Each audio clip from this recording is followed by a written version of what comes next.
Nós sempre tivemos o desejo de explorar o desconhecido e elaborar explicações para fenômenos que nós não conhecemos. Isso faz parte da nossa essência. Com o tempo, descobertas científicas nos levaram a grandes esclarecimentos. Fenômenos como tempestades e erupções deixaram de ser atos de fúria divina para se tornar apenas eventos da natureza, que podem ser explicados com ciência. Contudo, conforme a maioria das questões iam sendo respondidas, algumas acabavam ficando pelo meio do caminho, cheio de questionamentos e dúvidas. Pois hoje, meus amigos, falaremos dos maiores mitos da ciência, destrinchando um a um e trazendo a verdade que os sustenta. Eu sou o Rick, engenheiro, amante do conhecimento, e você está no Horizonte da Ciência. Estagiário, solta a vinheta aí.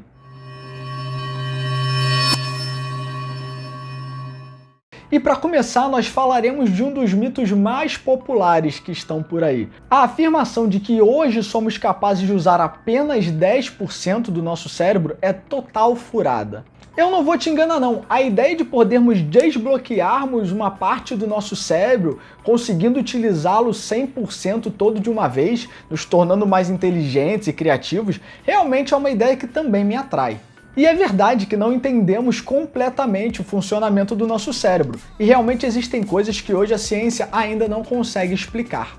Contudo, a informação de que hoje só conseguimos usar 10% do nosso cérebro é parte de um mito e ela pode ser completamente refutada. Além de existir uma infinidade de artigos e vídeos desmascarando essa informação, podemos também ver o uso de um exame chamado ressonância magnética funcional. Através desse exame conseguimos identificar a nossa atividade cerebral e realizar um mapeamento do nosso cérebro. Então, fato é, caros amantes de Grey's Anatomy, que fazendo apenas um exame nós conseguimos perceber que atividades simples como, por exemplo, apertar uma mão ou assistir TV já requer mais que 10% do nosso cérebro. E fato é, nós realmente não utilizamos 100% do nosso cérebro todo de uma vez, até porque existem partes do nosso cérebro responsável por atividades específicas. Além disso, uma publicação feita pela Knowing Neurons descreve que usar 100% do nosso cérebro todo de uma vez poderia ser algo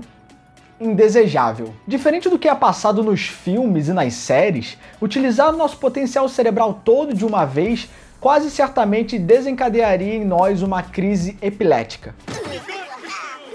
Então eu não sei vocês, mas eu tô bem satisfeito com o meu cérebro do jeito que ele tá. O ano 1998. Um grupo de pesquisadores viria a publicar um artigo que ficaria na história como um dos maiores mal-entendidos da ciência. Sobre o que era esse artigo? O artigo ele descrevia um caso de 12 crianças que tinham problemas comportamentais e tentava fazer a relação dessa regressão comportamental com a vacina tríplice, aquela vacina que tu toma para rubéola, sarampo e cachumba. Tá lembrada dela? Então, segundo essa pesquisa, a vacina estava relacionada a essa regressão comportamental das crianças e poderia prejudicar o desenvolvimento delas. Daí então, o melhor estilo telefone sem fio, essa vacina perdurou durante anos e anos e hoje ela é um dos maiores perigos para a ciência e para a nossa sociedade. Por que eu estou dizendo isso? Bem, hoje temos um movimento grande de pessoas que se dizem anti-vacinas e muitas delas usam pesquisas desse tipo para defender o seu ponto. Para começo de conversa, se você for procurar realmente essa pesquisa, e eu procurei, você vai encontrar uma retratação pública sobre ela e diversas observações em que as pessoas não mencionam. O artigo teve uma retratação de 10 dos 12 pesquisadores que estavam envolvidos nesse estudo e dizia que não existe nenhuma relação causal entre tomar a vacina tríplice e uma regressão comportamental das crianças, como por exemplo o autismo. Além disso, a metodologia utilizada foi dita como equivocada por muitos médicos e pesquisadores da área. E depois de toda essa retratação e toda essa confusão, o médico responsável pela pesquisa teve a sua licença cassada. Mas, como podemos ver, o estrago já havia sido feito. Coincidentemente, se você for olhar, nos últimos anos nós tivemos um aumento gradual dessas doenças pelo mundo. E, bem, eu não preciso dizer mais nada, né? Seguindo para o próximo da lista, vamos falar aqui sobre um mito que é, no mínimo, brilhante. Que o diamante é o material mais duro encontrado na natureza, disso nós todos já sabemos. Mas será que nós conseguimos quebrá-lo? O segredo aqui, pessoal, está em saber a diferença entre duas definições muito importantes quando começamos a conversar sobre materiais. Mas antes de falarmos sobre essas duas definições, eu vou pedir que, se você estiver gostando do conteúdo e quiser me ajudar, deixa o like aqui embaixo no vídeo, se inscreve aí no canal e clica no sininho para ativar as notificações. Você vai estar me ajudando muito fazendo isso. Mas, de volta para a história das duas definições. A primeira definição é a dureza, e esse eu acredito que todos saibam o que significa, mas vale aqui recapitular. Podemos definir a dureza como uma propriedade relacionada à resistência do material à deformação permanente. Então pode parecer algo contraintuitivo, mas de fato o diamante é o material mais duro que encontramos na natureza, mas ao mesmo tempo ele é muito frágil. E por que ele é muito frágil? Isso porque, apesar de ser muito duro, o que vai determinar se o material é frágil ou não é a sua capacidade de absorver energia e de se deformar sem sofrer uma falha ou uma fratura, por exemplo. Chamamos essa propriedade de tenacidade. Querem um exemplo mais prático? Hoje em dia, os carros mais atuais, eles amassam com muito mais facilidade do que os carros de antigamente. Mas, na verdade, apesar disso ser visto como um problema, isso é uma maravilha, principalmente em termos de segurança. Isso porque o carro, ao amassar ou deformar, ele está absorvendo a energia do impacto que ele sofreu.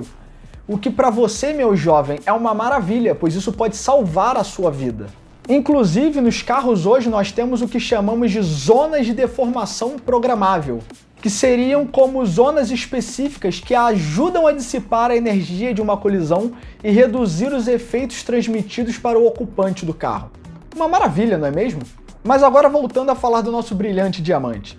O diamante, apesar de ter uma alta dureza, ele possui uma baixa tenacidade. Então, por exemplo, nós conseguimos quebrá-lo com um martelo comum. Então fica aí o aprendizado, dureza e tenacidade são coisas completamente diferentes. Ah, agora eu entendi!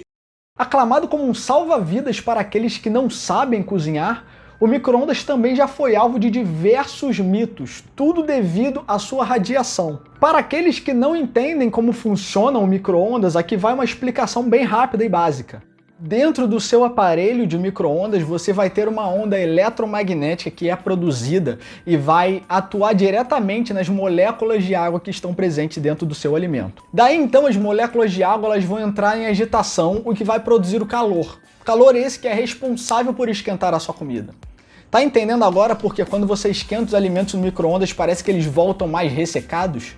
Mas voltando a falar da radiação do micro-ondas. A radiação do micro-ondas é uma radiação que chamamos de radiação não ionizante, pois é uma radiação de frequências muito baixas. Essa radiação, para nós, ela pode ser considerada inofensiva. Então, a não ser que você use o micro-ondas de uma forma mais equivocada, esquentando alguma coisa que não deveria, como por exemplo um plástico, ou colocar qualquer material reflexivo dentro dele, como por exemplo um papel alumínio, você está bem seguro, pode ficar tranquilo. Bem, e agora para os amantes do esporte automobilístico, aqui vai um mito sobre carros que eu acredito que até quem não gosta de carros vai achar interessante. Pode parecer bobo, mas ele traz diversos conceitos muito importantes para vocês ficarem sabendo que não aplica apenas aos carros. Já se foi falado por diversas pessoas que dirigir com os vidros abertos economiza mais gasolina, enquanto outros dizem que não. Na verdade, o que economiza mais gasolina é dirigir com os vidros fechados e o ar ligado. Quando dirigimos com os vidros abertos, estamos aumentando uma força chamada de força de arraste. Essa força de arraste ela é basicamente a força de fricção que existe entre o corpo que está se movimentando e o ar. É importante dizer que essa força de arraste ela é proporcional ao quadrado da velocidade e também é proporcional à forma geométrica que o objeto que se move. Por isso que os carros de corrida eles possuem todo um design diferenciado. Você está querendo aumentar a aerodinâmica do carro, reduzindo essa força de arraste. Mas grava muito bem que a força de arraste é proporcional à velocidade. Essa informação você vai usar lá na frente. Tá, beleza, já entendemos as consequências de se andar com a janela aberta. Mas e com a janela fechada? Bem, com a janela fechada é bem mais fácil de explicar. O que acontece é que quando estamos dirigindo com a janela fechada e o ar-condicionado ligado, nós estamos colocando uma carga extra no motor utilizando o ar-condicionado. Então o motor ele tem que trabalhar mais para manter a mesma velocidade. Então beleza, agora que nós entendemos as duas situações, vai a resposta. Qual delas eu economizo mais gasolina? E a resposta é que depende.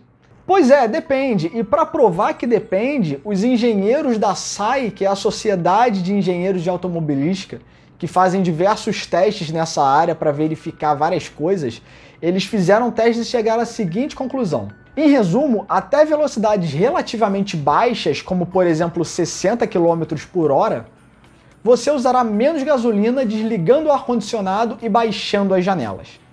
No momento em que a velocidade começa a ficar mais alta, a força de arraste ela também aumenta. Lembra que eu falei que ela é proporcional ao quadrado da velocidade? A força de arraste ela vai aumentando exponencialmente quanto maior for a velocidade.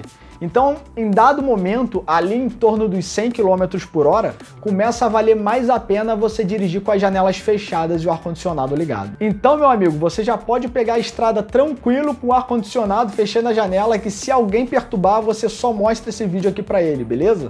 Bem, mas chega de falar de carro agora e vamos falar de um mito que vai ajudar muitas pessoas que têm pavor de andar de avião. Imagina o seguinte cenário. Você tem uma viagem de avião marcada, chega lá no aeroporto e aguarda pelo embarque. Então, começa a cair uma chuva pesada e você começa a ouvir barulho de trovões e começa a ficar aquela dúvida encravada na tua alma. Será que eu pego realmente o próximo voo? Pois Rick está aqui para deixar as suas viagens de avião mais tranquilas. Será que um raio realmente pode derrubar um avião? A verdade é que não. E existem diversos motivos para isso, mas vamos começar pelo principal deles. Já foi descoberto há anos atrás pelo cientista Michael Faraday que quando uma corrente passa por um condutor, as cargas elétricas elas ficam concentradas no exterior. Então se o teu avião tomar um raio no meio da fuça, o lugar mais tranquilo que você pode estar é dentro dele. Ah, Rick, mas e aí, pode dar algum problema no avião? Não. Ah, Rick, mas e se o raio atingir a região de combustível, por exemplo, não pode dar nada no avião? Hoje em dia, os projetos dos aviões comerciais eles são completamente adaptados, de forma que o sistema de combustível, por exemplo, ele não é impactado por causa de um raio. Então, explosões por causa disso estão fora de cogitação. Ah, mas e os sistemas eletrônicos dos aviões? Pode acontecer alguma coisa? Os sistemas eletrônicos eles são projetados para não sofrer nenhum tipo de interferência, tanto de radiações como as cargas vindo de raios. E mesmo que você não esteja satisfeito com toda essa segurança, fique sabendo que os pilotos eles são muito bem capacitados e fazem uso de tecnologia para a previsão climática com a confiabilidade bem alta. Então, geralmente, eles já estão preparados para qualquer tipo de coisa que possa acontecer. Muitas das vezes eles passam por cima das nuvens, evitando assim o pior cenário das tempestades. Então pode ficar tranquilo que as suas próximas viagens de avião, com chuva ou sem chuva, vão ser bem de boas. E se você conhece alguém que tenha pavor de viajar de avião, você mostra esse vídeo aqui para ela ficar tranquila também. Então é isso, pessoal. Eu espero que vocês tenham gostado. Deixa aqui nos comentários para mim outros mitos que vocês acham que devem ser verdades ou não, que dependendo do número de likes e do feedback que eu tiver desse vídeo, a gente pode até ter uma parte 2. Eu vou ficando por aqui, um abraço, falou!